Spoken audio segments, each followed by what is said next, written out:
Narinig po nating pagbasa, si Jesus ay nakaranas ng tukso ng dyablo.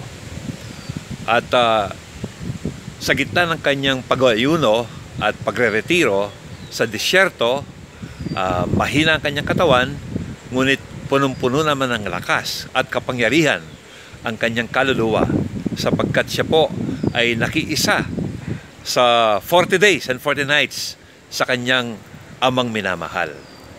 At iba't ibang mga pamamaraan, pang-akit ang ginawa ng dyablo upang mahulog si Jesus sa mga tukso. Ngunit siya po ay nanatiling tapat sa kanyang ama at tapat din sa kanyang misyon bilang tagapagligtas nating mga anak at mga kapatid niya. At ganun din po kung si Jesus ay natukso, hindi malayong tayo rin ay pwedeng matukso. Kung si Jesus na anak ng Diyos na naging tao ay nakaranas ng pang-aakit sa masama ng dyablo, hindi malayo at nakakatiyak po tayo din ay dadaan sa matinding pagsubok ng ating pananampalataya. At kung paano naging malakas si Jesus, kung paano naging matipuno ang kanyang pananampalataya at hindi siya nawalan ng pag-asa sa tulong ng kanyang ama, ganun din ang pwedeng mangyari sa atin. Matatamo natin ng lakas at kapangyarihan ni Jesus na ibabahagi niya sa atin, na ipapahiram niya sa atin kung tayo ay manatiling tapat sa Kanya. Hindi ba palagi niyang sinasabi na siya raw ang puno at tayo ang mga sanga, at ang biyaya ng puno ay dadaloy sa mga sanga at magkakaroon ng maraming bunga ang puno kung magkasama at magkadugtong ang puno at ang mga sanga. Kaya nga sa pambihirang matinding sitwasyon, pagkakataon, tayo ay minahal ng Diyos. At sa kanyang pagmamahal ay pinuspos niya tayo ng kanyang kaluwalhatian.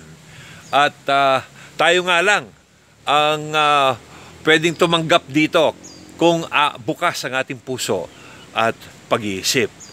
At ang lakas na ito ay ipagkakaloob ni Jesus upang malampasan natin ang anumang tuksong sasapit sa ating buhay. Alalahanin natin na ang kaaway natin, ang mga akit sa masama sa atin, ay hindi simpleng tao, hindi simpleng pagkakataon, kundi ang mismong dyablo, ang mismong pinanggagalingan ng masama at kasalanan sa mundo, ang siya mismong susubok sa tibay ng ating pananampalataya. Kaya huwag nating isipin na kaya nating lampasan bilang tao, mag-isa itong pagsubok ng dyablo. Hindi po. Sapagkat makapangyarihan ng dyablo. Tanging si Jesus lamang na nabubuhay sa atin, na pupuno ng lakas at kapangyarihan sa atin, ang pwedeng maging sandata natin laban sa dyablo. At ang maganda po nito, sapagkat si Jesus ay dumanas ng iba't ibang pagsubok, naranasan niya ang gustong idagok sa kanya ni Satanas. Ngunit siya po hindi nagwagi kay Jesus. Iba't ibang pamamaraan din ang gagawin ni Satanas sa ating buhay. Hanggat maaari, umiwas tayo sa mga sitwasyon ng ating buhay na naglalayo sa atin sa Diyos.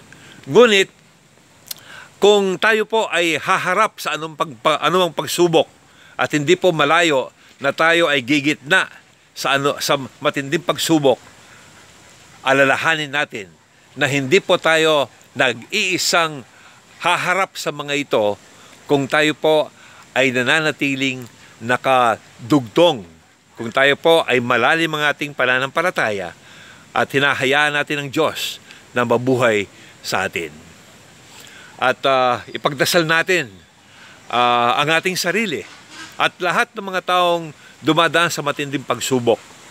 Na naway matuto sila kay Jesus na siyang pinanggagalingan ng ating buhay. At sabi nga ni San Pablo, hindi tayo susubukan ng Diyos na lampas sa ating kakayanan. Kung tayo ay nasusubukan, tayo rin ay may sandata upang labanan ang anumang tukso ng dyablo. Kaya sana po sa ating pang-araw-araw na buhay, tayo po ay manatiling malalim ang ating pinag-uugatan kay Jesus. Nang sa ganon, siya ang magpapalakas, siya magbibigay sa atin ng anumang kailangan natin upang tayo ay manatiling tapat sa ating pananampalataya, sa ating pagtindig bilang saksi ng ating pananampalataya bilang mga kapatid ni Kristo at anak ng Diyos. Panalangin po tayo, Panginoon, naway wag po ninyo kaming pababayaan. Ang kailangan naming lakas, dulong at tapang, at ang aming pag-asang nanggagaling sa iyo ay mapasa amin sa araw-araw naming buhay, lalong-lalo na sa panahon ng mga pagsubok. Nang sa ganon, Panginoon, ikaw ay tunay na mamayani sa amin at ang iyong biyaya ang siyang mabubuhay at magtatagumpay sa aming buhay. Ito po ay aming hinihiling sa ngalan ng Ama at ng Anak at ng Espiritu Santo, Diyos magpasawa ng hanggan. Amen. Kung ito po, ang pagninilay na ito ay nakatulong sa inyo, paki-like lang po at share ninyo nang sa ganon tayo po ay magkatuwang sa pagpapalaganap ng mabuting balita ng ating kaligtasan. Amen.